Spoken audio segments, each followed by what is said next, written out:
If you're feeling depressed, it might be because the story you tell yourself about yourself is the wrong story. I spoke to the writer Lawrence Scott, who is an expert in precisely this phenomena, the myths we tell ourselves. Oh, I'm this type of person. I had that happen to me. This is when I had my heart broke. We all do it. It's inevitable. That's what your persona is, a set of beliefs and narratives about yourself.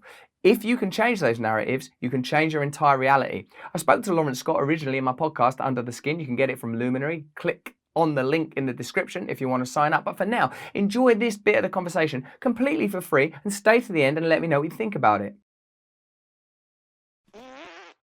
Where are we going to resource ideas from that can countenance, oppose, overthrow these tendencies that are so powerful that as soon as a new space emerges, it is able to implement and imprint its will on those new spaces? Yeah. Where else are we going to draw from? Yeah. Well, we have to somehow become slippery to the seductions of it. You know, sort of there has to be some sort of Teflon in us, in our ethics, but not just in our morals and our ethics, but also our aesthetics. Like, my big hope for, say, the next generation is that they'll find all of this slightly embarrassing, what we've all been doing. And I'm not distancing myself from this. I'm an egomaniac as much as anyone else, and I've crouched over various online metrics to see how things are doing and how Amazon's looking and whatever, all of that self-interest. So I'm totally in on all of this.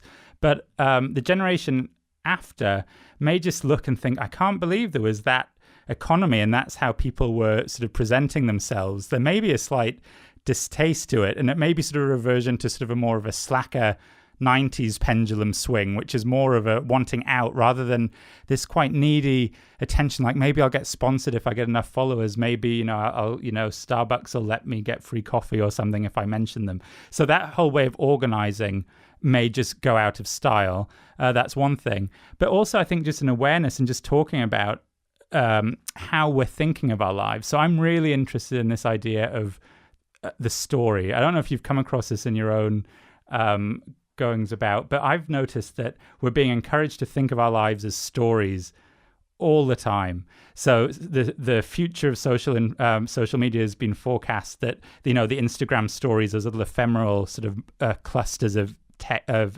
photos across all social media platforms, they're all called stories. People are saying that's the future of social media, is in the story. We're always being asked now, what is your story? To engage online with some business. So, a pizza company may say, tell us your stories, in order to get our data. Like, I don't want to tell my story to a pizza company, So, but also, and I so for my generation, although I've had times of really loving Sex and the City, I thought it had some quite good style at times. As a program, it really, from people around 20, like I was when it was first out, it really solidified the idea that you were writing the story of your own life and that you were the hero of your own life. I think that's a horrible way to go about things. I'm not sure that thinking of yourself is in a narrative, as life being a story, is at all healthy, because reality doesn't resemble the dramatic structure of stories at all. It doesn't have the form of that. Stories are a necessary distillation of the diffuse phenomena that we encounter in life. One of the things actually my mate Sharon said when we were talking about your book is, like, she said there was no massive moment of catharsis and resolution with her mother, but they found better ways over time. Right?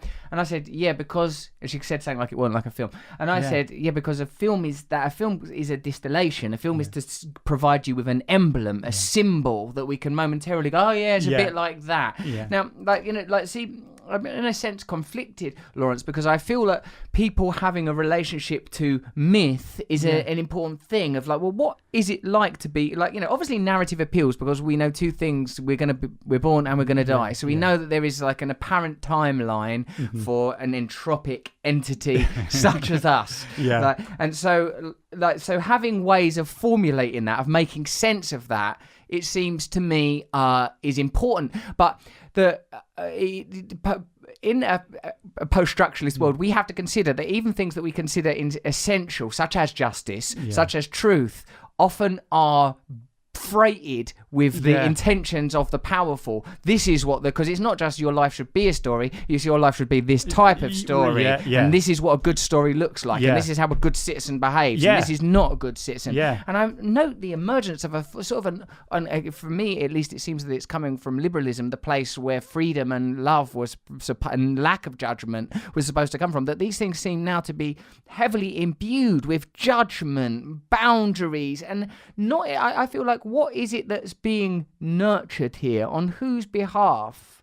And so whilst I recognise that there is a significance and importance to myth, I'm starting to think there's a lot of dubious stories out there that are lacking in real moral truth. And I mean, I teach for half my living. I teach literature, and I've been built and furnished by novels. E.M. Forster's Howard's End is sort of with me every day in some form, and that's a narrative. And I think of its scenes.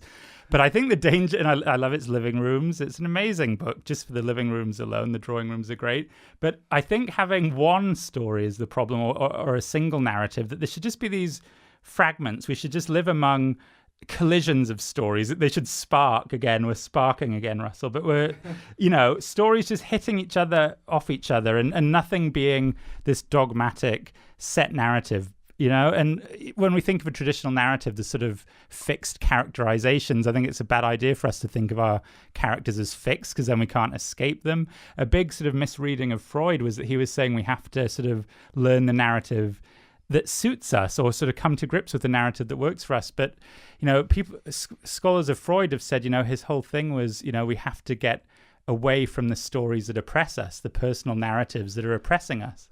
Yes, I mean, on a personal level, I sort of now if I note a characteristic in myself that isn't pleasing, I think, well, do I, like, if I feel like, oh, maybe you're a little too deferential when you meet people that you might find physically intimidating.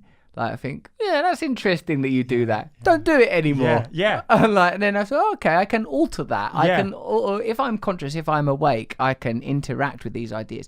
But I wonder, though, and and I didn't really consider that you were a lecturer in literature, but there's surely the function of the stories that I'm imagining that you deal with is about a kind of self-betterment, that you can't have a story where the protagonist is, doesn't progress, for example. So you're dealing surely with characters that are lacking something at the beginning, or haven't realized something at the beginning of the story, and by the end, through events, that it has been revealed that they can now deal with something that they couldn't. Now that's surely, I would say that there's something essentially valuable. But I think what the best books are doing, and the ones that last, are the ones that allow the character to think they were this fixed thing, and then the quest is that they're sort of cracked open and they become this ambiguous thing, this sort of flickering presence. Give us a good example of a novel that does this then. Okay, good. I think, you're the English teacher. Here we go.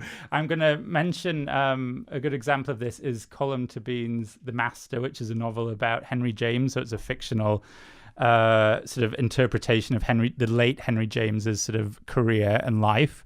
And that is all about his sort of purpose in this was to try and create a character who was ambiguous in all respects. He seemed very sociable, yet he was out every night, yet he loved to be alone. He loved his family, yet he was always trying to get away from them. He was sort of masculine and feminine at the same time. There was nothing you could pin down in him. And so the reader's experience isn't of someone on a quest who has sort of learned the lesson at the top of the mountain. It's the lesson is that there is no fixed lesson to learn, that we dwell in ambiguity, and that isn't really a cop-out, because I think our entropic, as you said, default position is to move towards certainties.